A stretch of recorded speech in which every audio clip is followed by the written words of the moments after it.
সম্প্রতি অন্তর্বর্তীকালীন সরকারের দুই ছাত্র উপদেষ্টাকে পদত্যাগ করার আহ্বান জানিয়েছেন বিএনপি নেতা ইশরাক হোসেন। ইশরাক হোসেনের এই আহ্বানের পর এবার পাল্টা প্রতিক্রিয়ায় বার্তা দিয়েছেন জাতীয় নাগরিক পার্টি দক্ষিণাঞ্চলের সংগঠক হাসনাত আব্দুল্লাহ। 22 তারিখ দেওয়া এক স্ট্যাটাসে তিনি অভিযোগ করে লিখেন, এনসিপিকে নির্বাচন বিরোধী বলে আখ্যায়িত করার মাধ্যমে সচেতনভাবে একটি রাজনৈতিক কলঙ্ক আরোপের চেষ্টা চলছে। তার মতে ছাত্র উপদেষ্টারা দীর্ঘ সময় ক্ষমতায় থাকতে চান, এমন গুজব ছড়িয়ে তাদের বিরুদ্ধে নেতিবাচক প্রচারণা চালানো হচ্ছে।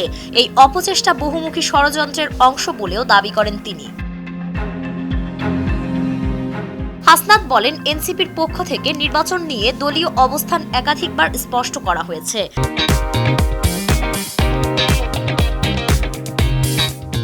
দলীয় আহ্বায়ক নাহিদ ইসলাম 21 মে এক সংবাদ সম্মেলনে জানান, প্রধান উপদেষ্টা যে ডিসেম্বর-জুন সময়সীমা দিয়েছেন আমরা সেটিকে সমর্থন করি। তার ভেতরেই নির্বাচন হবে এই বক্তব্যে আমরা একমত। পাশাপাশি বিচার ও কাঠামোগত সংস্কারও জরুরি।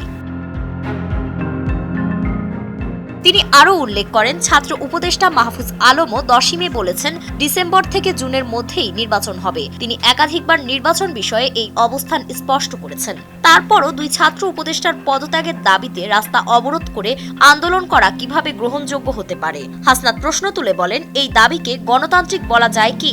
যারা অভ্যুত্থানের নেতৃত্ব দিয়েছেন এবং ইন্টারিম সরকারের অংশ, তাদের পদত্যাগ চাওয়া কতটা যৌক্তিক? হাসনাতের মতে জনগণের মধ্যে আবারও অবচেতনভাবে সেনাবাহিনীকে রাজনৈতিক সালিশকারীর ভূমিকায় দেখতে চাওয়ার মানসিকতা তৈরি হচ্ছে। এই প্রসঙ্গ টেনে তিনি বলেন, অথচ বিএনপি সেনা হস্তক্ষেপের সবচেয়ে বড় ভুক্তভোগী। 111 ও তারেক রহমানের নির্যাতন আজও জাতির স্মৃতিতে রয়েছে। হাসনাত আরও বলেন, সেনাবাহিনী দেশের স্বাধীনতা ও সার্বভৌমত্ব রক্ষায় সদা সতর্ক পাহারাদার। প্রয়োজন হলে আমরা সেনাবাহিনীর সাথে কাঁধে কাঁধ মিলিয়ে কাজ করব, কিন্তু রাজনৈতিক সমাধানে তাদের ভূমিকা প্রত্যাশিত নয়। গণতন্ত্রের আকাঙ্ক্ষা থেকেই কিন্তু 2024-এর অভ্যুত্থান ঘটেছে। সেখানে নতুন করে রাজনৈতিক হস্তক্ষেপ কাম্য হতে পারে না।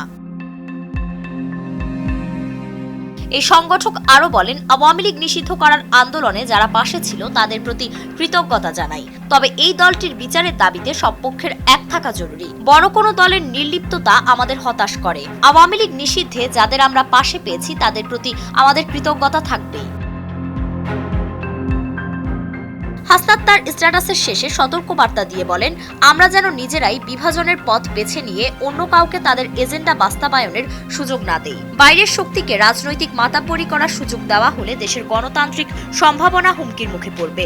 তাই বৈদেশিক হস্তক্ষেপ ও দেশীয় ষড়যন্ত্রের বিরুদ্ধে ফ্যাসিবাদ বিরোধী ও আধিপত্য বিরোধী শক্তিকে এক হতে হবে।